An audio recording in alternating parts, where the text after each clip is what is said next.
So today I'm going to talk about the benefits of using cosmetic hyaluronic acid in the younger age group of patients. Why is there a depletion of hyaluronic acid with age? Well, it's largely to do with UV radiation related changes and damage onto the skin.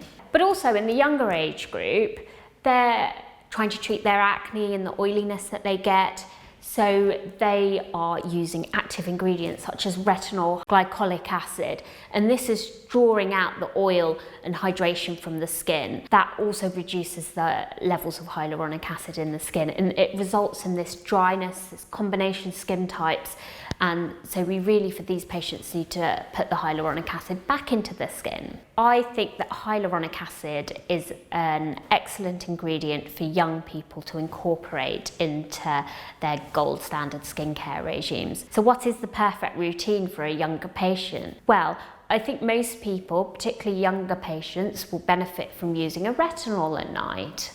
And this is because it helps address any congestion or acne, but it's also got the powerful anti-aging properties that will help these people later on in life. And then if you're using your retinol, it makes you more sensitive to the UV effects and damage of radiation, so then you need to use an SPF during the day. Now, this combination can sometimes leave people feeling a little bit dry on their skin and a little bit flaky, and that's why often lots of people come and they say, oh, I can't take retinol, or even that they're allergic to it. So it's important to counteract the drying effects of using these active ingredients such as retinol by using topical hyaluronic acid to restore the moisture back into that skin, so you don't get that dryness or combination effect, and it just really helps balance out the skin. So I think it's really useful to hear about case studies of how I, as a dermatologist, have recommended the younger age group of patients that I see to use hyaluronic acid in their skincare regimes. So I'm going to give you some case studies of patients that I've seen in my dermatology clinic who are younger and who I've also recommended using hyaluronic acid in their skincare regimes, which have really helped them. So my first patient is a 23-year-old girl who I know very well because she's got really bad eczema ever since she was a child. She's also got hay fever and asthma and a strong family history of other atopic conditions. She's very careful about what she uses on her skin, and she had a nice balance. But what happened is she started the oral contraceptive pill, and this really started a breakout of acne, and she was really struggling to treat this new acne because the creams and treatments that she was using for her eczema on her face were bringing out her acne. So what I did is I sat down with her and we went through her skincare regime really carefully, and I encouraged her to start using hyaluronic acid more regularly to just help restore that moisture back to the skin. It wasn't as thick as the ointments that she was using, but it was as effective as restoring that moisture.